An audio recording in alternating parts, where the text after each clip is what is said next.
ZEE5 पर पूरा episode free में देखने के लिए नीचे डिस्क्रिप्शन में दी गई लिंक पर क्लिक करें।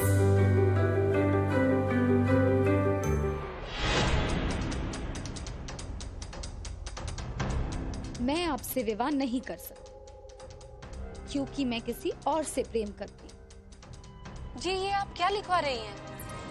तुमसे जितना कह रही हूँ उतना लिखो। मनु दीदी पहले वही वाला हाथ पहनना।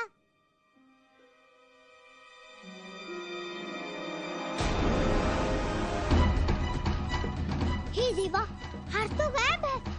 यहीं पर तो रखकर गए थे।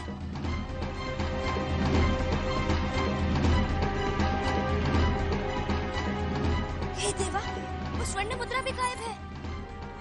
प्राची देखो यहीं कहीं गिरी होगी। महाराज, दर्जा की पीताम्बरा पीठ के आचार्य गंगोपाध्याय महाराज पाणी ग्रहण संस्कार संपन्न कराने हेतु अपनी स्वीकृति प्रदान कर दी। अहोभाग, हम उनके कृतज्ञ हैं। यह सौभाग्य तो हमारे भ्राता श्री रघुनाथ राव को भी प्राप्त नहीं हुआ।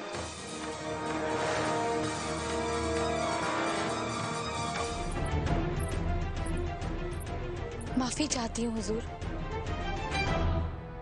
कनीज आपकी दूर रस नजरों की कायल हो गई और खुद को रोक नहीं पाई। आप कहना क्या चाहते? हुजूर, आपने मलिका मणिकर्णिका के रूप में जिस मोती का इंतखाब किया है, उसकी दमक से पूरा झांसी महल ही नहीं बल्कि पूरा बुंदेलखंड दमक उठे। महाराज धीराज गंगाधर राव को श्रीमंती प्रथा के अनुसार परिचय वाक्य हेतु वधु पक्ष की ओर से श्रीमंत नाना साहब, ढूंढू पंत और पेशवा बाजीराव के सेनापति तात्या टोपे भी पधार रहे हैं।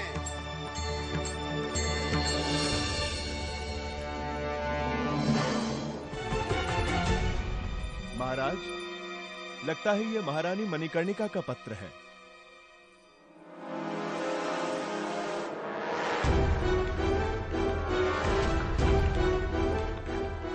पत्र? जी।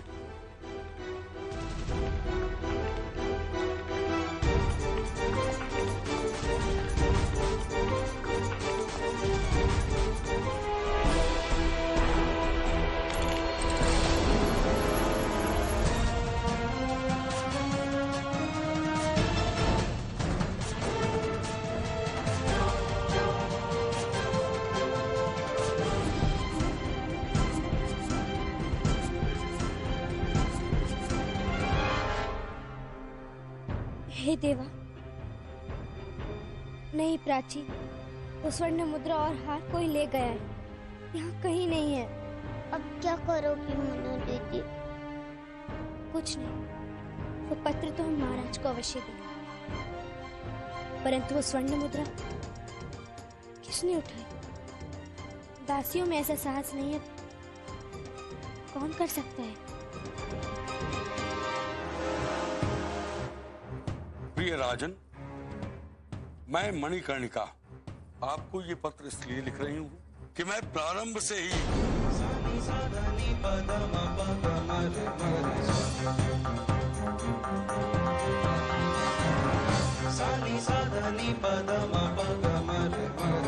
और आपकी नाट्य प्रतिभा की हृदय से सम्मान करती हूँ।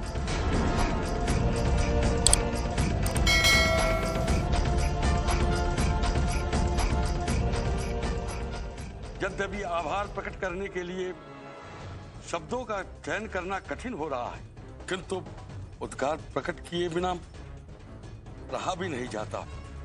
आपने ऐसे कठिन समय में, जब अन्य बड़े बड़े राजा महाराजा इन धूर्त फिरंगियों के चरणों में अपनी पगड़ी रख रहे हैं, आपने धरती मां के स्वाभिमान की न केवल रक्षा की, अपितु एक गौरवशाली सम्राट होने का परिचय भी दिया।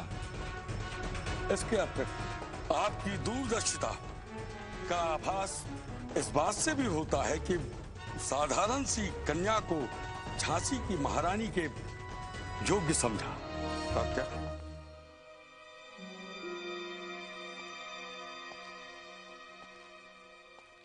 अभी तो अनर्थ होने वाला था। अनर्थ? तात्या महाराज, मैं आपका तात्पर्य समझा नहीं। पढ़ो उसे।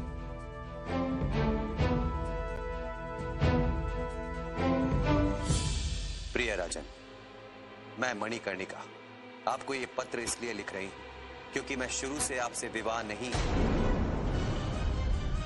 करना चाहती।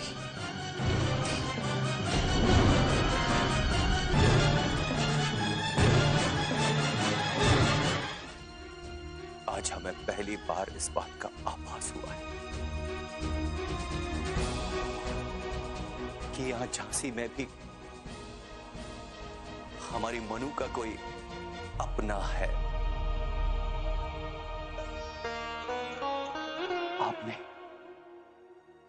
आपने जिस विकट परिस्थिति से उसको बचाया है, ये तात्या टोपे जीवन भर आपका आभारी रहेगा। नहीं तात्या, नहीं, ये समय आभार व्यक्त करने का नहीं। हमें तो ये पता लगाना है कि महारानी मणिकर्णिका के नाम से पत्र लिखने का दुस्साहस किसने किया। हमें तो लगता है कि मणिकर्णिका का कोई शत्रु है।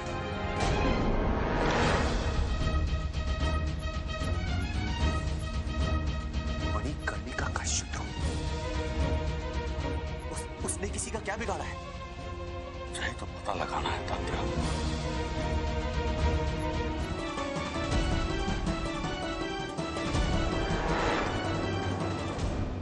तात्या गुरु, हम आपसे कुछ बात करना चाहते हैं। मुझे भी तुमसे कुछ बात करनी है मनु। ये बताओ कि तुमने महाराज गंगाधर राव को कोई पत्र लिखा था? हाँ, हम भी उसी के बारे में बात करने वाले थे। क्यों किया तुमने ऐसा मनु? और यदि ऐसा करना ही था तो एक बार अपने तात्या गुरु से पूछ लिया होता। तात्या गुरु, आपको उस पत्र के बारे में कैसे पता चला? महाराज के दरबार में पता चला। ये देखो। तात्या गुरु, आपको ये महाराज के दरबार में मिली?